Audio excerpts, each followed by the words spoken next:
People at Willow Creek Elementary saw a little girl screaming, but the officers didn't listen. They only saw a suspicious black man standing near the school gate. What they didn't know was that this moment would ruin their careers and shock the entire town within minutes. It was a warm Friday afternoon at Willow Creek Elementary.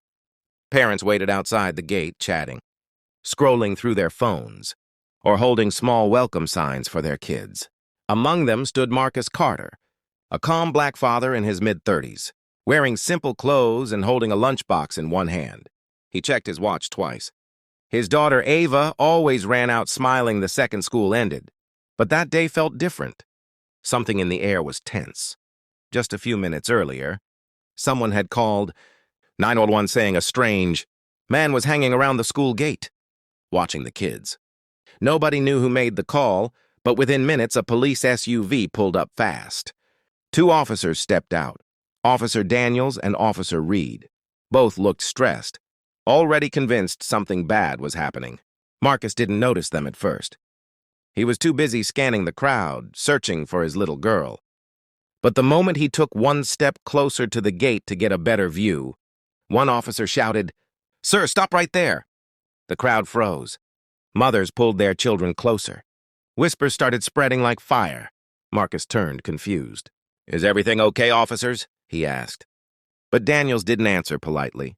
He walked straight toward Marcus as if approaching a criminal.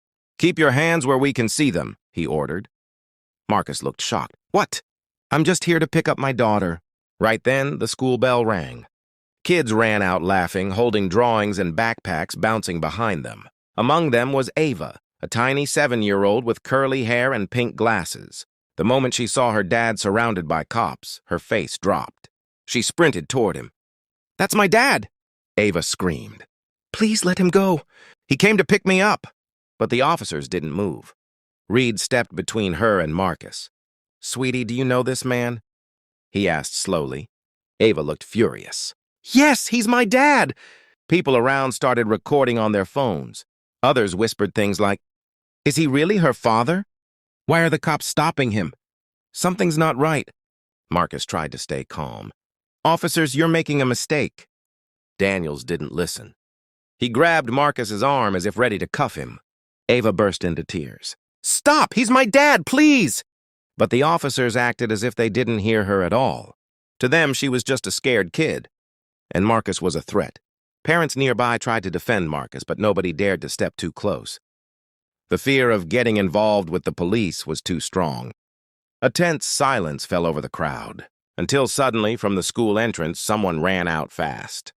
The principal, Mrs. Henderson, holding a folder so tightly it looked like it might fly apart. She was waving it above her head, yelling something nobody could fully hear yet. The officers turned halfway toward her, but not enough to stop what they were about to do. Ava cried even louder. Marcus closed his eyes, knowing whatever happened next could change everything. And that's where the entire situation flipped. But not yet for the people watching.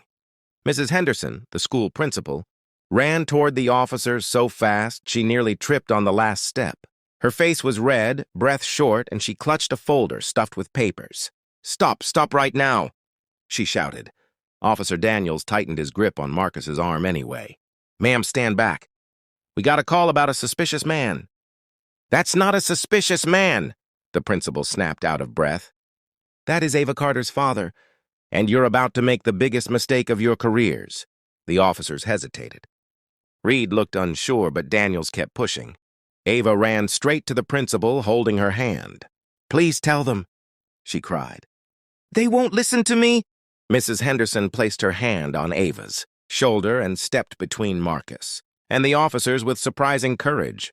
"You ignored a little girl telling you the truth," she said firmly. "But maybe you'll listen to paperwork."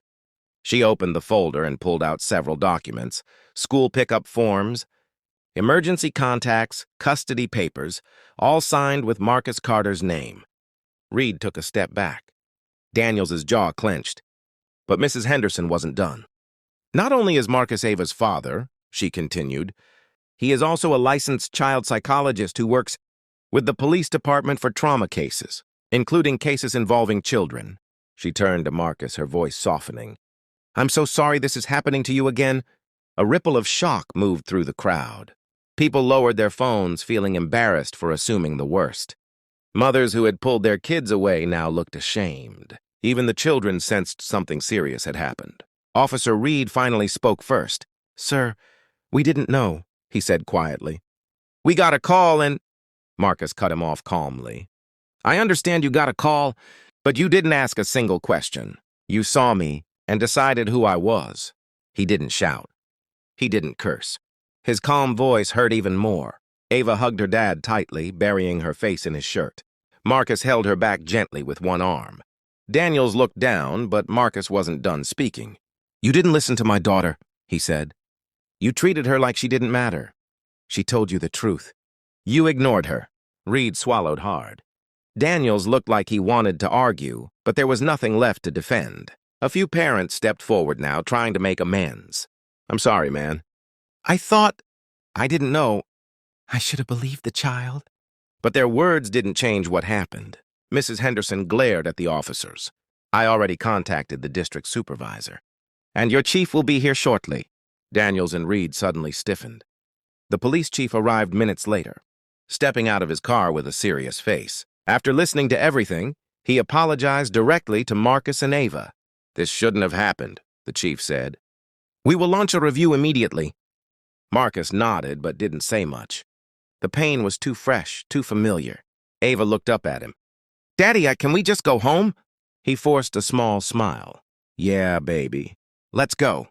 He took her hand and walked toward the car, the crowd silently parting to let them pass. Parents watched them go, some feeling shame, some feeling guilt, all realizing how quickly they had judged a father just trying to pick up his daughter. As Marcus opened the car door for Ava, Reed softly called out, "Sir, can I ask something?" Marcus turned slightly. "What is it?" Reed looked at him with honest curiosity. "How do you stay so calm after something like this?" Marcus sighed, looking down at his daughter buckling her seatbelt. "Because she needs me to be," he said. "And because if I lose control, I become exactly what people expect me to be." Reed nodded slowly, understanding more in that moment than he ever did in training. Marcus got in the driver's seat, closed the door, and pulled away. The sun was still bright, but the mood in the parking lot had changed completely. Everyone watched the car leave, knowing they had witnessed something painful, something real, something that would be talked about for weeks. And deep down, they knew one thing. The little girl was right from the beginning. She kept saying, "That's my dad." But nobody listened, until it was almost too late.